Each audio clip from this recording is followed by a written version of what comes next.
Fala, nação tricolor ligada no Sou Mais Bahia, tudo beleza? Barbaço na área, tô aqui para começar mais um vídeo, dessa vez mais um plantão tricolor com as últimas informações do Esquadrão de Aço para você, torcedor do Bahia, ficar muito bem informado. Chegou, deixa o like, se inscreve, ativa o sininho, claro, compartilha com geral para dar aquela moral extremamente importante pra gente. Teve análise do que ocorreu na última quarta-feira lá na ESPN. Pontos importantes a se destacar, eu queria comentar um pouco. Vamos ver. O Bahia tem uma excelente estrutura, tem um grande potencial para evoluir, tem um nome atrás do Bahia muito importante, que é o Grupo City, mas chega um momento que precisa dar o passo adiante. Sim. Chega um momento que precisa evoluir. É a terceira temporada e o Bahia passa vergonha de novo. Passou vergonha na Copa Sul-Americana no ano passado, em casa foi desclassificado. Passou vergonha de novo ontem. Olha, isso é passar vergonha, gente. O Bahia é melhor que o O'Higgins. O Bahia é melhor do que o O'Higgins. Rogério, você é um cara experiente, cara. Você é um cara que ganhou Libertadores, ganhou Mundial. Não é possível que o Bahia só joga isso. Não é possível que o Bahia para de jogar em alguns momentos da partida. Não é possível que os caras não tenham pontaria. Se eu falo toda semana que o mal do Bahia é pontaria, que eu falo todo fim de semana que o mal do Bahia é constância, o time não é constante, o time joga um pouco e para, joga um pouco e para, não dá. Chega uma hora que alguém tem que perceber isso. O Bahia está nesse estágio, infelizmente, porque eu gostaria de ver o Bahia numa situação melhor. Infelizmente, o Bahia passou vergonha. Passou vergonha. Passou vergonha lá e passou vergonha em casa.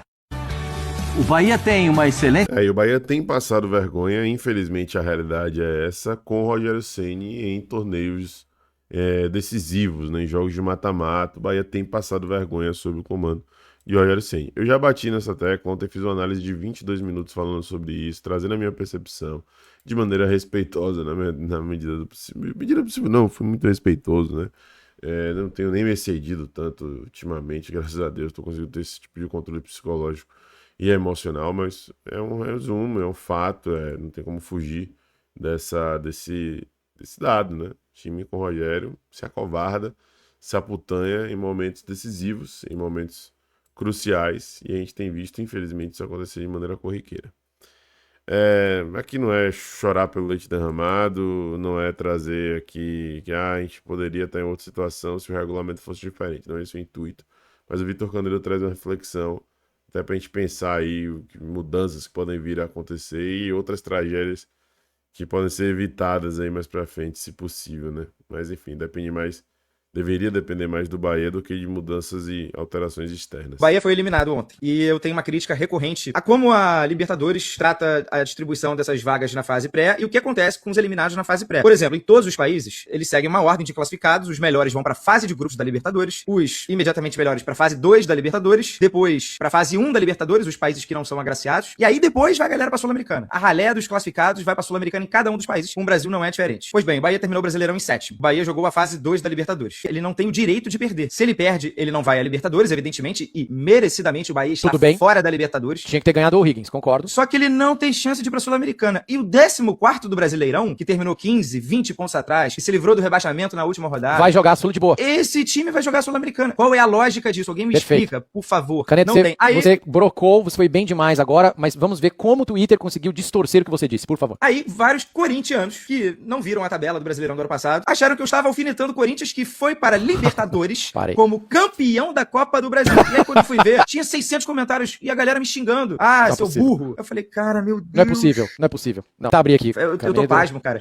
E, gente, não é uma crítica ao 14º do ano passado. Não é uma crítica ao Vasco, né? Porque foi o Vasco. É uma crítica ao 14º de todos os anos. Você fica pensando, como é que eu estaria falando do Corinthians se o Corinthians está na Libertadores? Eu tô criticando. O Bahia não vai pra Sula. Tem alguém tirando a vaga dele. Teve um jornalistazinho aí que escreveu o seguinte no Twitter. Bahia terminou o Brasileiro em sétimo. Caiu na fase 2 da Libertadores e não vai sequer pra Sula. Mas o 14º do Brasileirão estará lá. A Conmebol precisa rever isso urgentemente. Quem foi o 14º do Brasileirão? Foi o Vasco. O Vasco.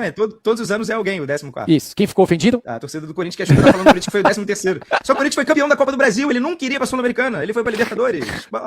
Corintiano, só pra lembrar então, você corintiano do X, talvez você não lembre, mas você vai jogar a Libertadores, tá bom? Você não vai jogar a Sul-Americana. Só se você cair na primeira fase lá e se classificar dos melhores terceiros. Campeão da Copa do Brasil. É óbvio que o Bahia tem que estar fora da Libertadores, porque o regulamento é esse, ele tem que passar por 2 fases pré. Eu até discordo desse regulamento, né? Eu acho que fase pré não tem que existir, tem muito time time justamente por isso. Vários times bons caem na fase 1 e na fase 2, sobretudo os times da fase 2, e ficam sem calendário. E aí vai o sétimo do boliviano, vai para a Sul-Americana, poderia ser o terceiro do boliviano. Seria um nível melhor, entendeu? Isso vale para todos os países. É que no Brasil o nível é próximo, às vezes os clubes são gigantes, né? Geralmente os que se classificam para pré ou para Sula. Então, geralmente uma boa janela, uma boa comissão técnica. A gente não fica com essa sensação que tem uma disparidade de nível, de Bahia para Vasco, por exemplo. O Vasco esse ano pode acertar nas contratações e fazer um ano melhor que o Bahia. A gente não vai ficar com essa sensação que, porra, foi o Vasco e o Bahia não tá. Mas Sim. pega isso na Argentina, pega isso no Chile, na Colômbia, nos países. Tem diferença do nível, por isso que o nível da Sul-Americana é uma merda. Porque na hora de fazer o filtro direitinho, eles jogam todo mundo pra vala. Como é que é na Champions? Na Champions, o eliminado, na fase preliminar da Champions, vai direto pra Liga Europa. Já tá Existe sabendo, um caminho, né? e se ele for eliminado não na última pré-Champions, mas na penúltima, aí ele vai pra última da Liga Europa, pra última pré da Liga Europa. Acho até que não tem que ter pré. No mundo ideal, são 10 países só aqui, na Europa são 55. A gente não tem que dar tanta vaga pra duas competições, sabe? São mais de 90 clubes diferentes que participam de Libertadores e Sul-Americana contando as fases pré. Considerando que fase de grupo são 32 e 32, é muita gente que fica no limbo, né? Muita gente que só vai disputar pré. O Bahia foi eliminado ontem. E Bom, é isso. A análise do Canedo faz muito sentido. Eu quis trazê-lo aqui pensando em algo macro, que vai além da eliminação do Bahia e não diminui o peso negativo da eliminação do Bahia. Mas é uma situação que faz muito sentido, né? O sétimo colocado, né? Que poderia estar em uma outra situação bem mais tranquilo, né? Enfim, fico falando que não, mas eu acabo remoendo. Acaba caindo na pré e acabou, não tem mais nada, não tem Sul-Americana. Mas o 14º ainda vai ter a Sul-Americana para poder jogar, não faz nenhum tipo de sentido, de lógica isso, mas vida que segue para a realidade que foi instaurada, determinada. O Bahia errou, o Bahia sabia dos termos e não foi competente o suficiente ali para poder conseguir o objetivo, né, que era classificar ali para a fase de grupos da Libertadores da América. Caso chato, nem queria ter que falar isso, mas acho que é importante trazer aqui também. Teve um torcedor do O'Higgins aí que foi preso, né, cara? Por injúria racial, patético, bizarro, imitando macaco. Que a gente vê aí na América, alguns casos chega a ser até inacreditável, né? O jogo do Strongest ano passado eu vi boliviano imitando macaco, coisa sem nexo nenhum, né? Não tem nem sentido pra isso. Sabe, não tem lógica, né? Uma parada irreal, mas enfim, Neto destacou aí que a audiência de custódia do torcedor do O'Higgins, que foi detido anteontem, né, pelo crime de racismo na Fonte Nova, vai ser hoje, no caso, né? Ele botou amanhã, porque foi a informação de ontem. Segundo informações da Polícia Civil, o homem identificado como Francisco Javier Sepúlveda Vargas, de 27 anos, foi flagrado por câmeras de vídeo monitoramento fazendo gestos de macaco direcionados aos atletas que saíram de campo no final da partida. Bizarro, ridículo, e teve uma publicação, deixa eu tirar aqui da tela para poder mostrar para vocês, que é importante trazer aqui os dois lados, né?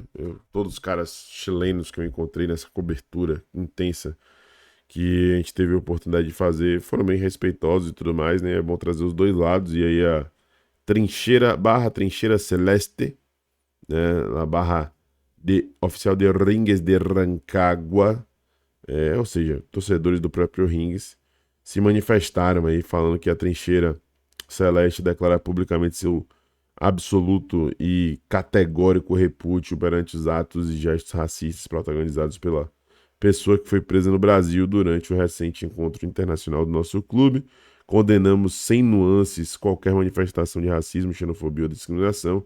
Venha de quem vier, este tipo de comportamentos não são só inaceitáveis em qualquer... Não só são inaceitáveis em qualquer sociedade, mas também atentam diretamente contra os valores que historicamente defendemos como hinchada, torcida, né?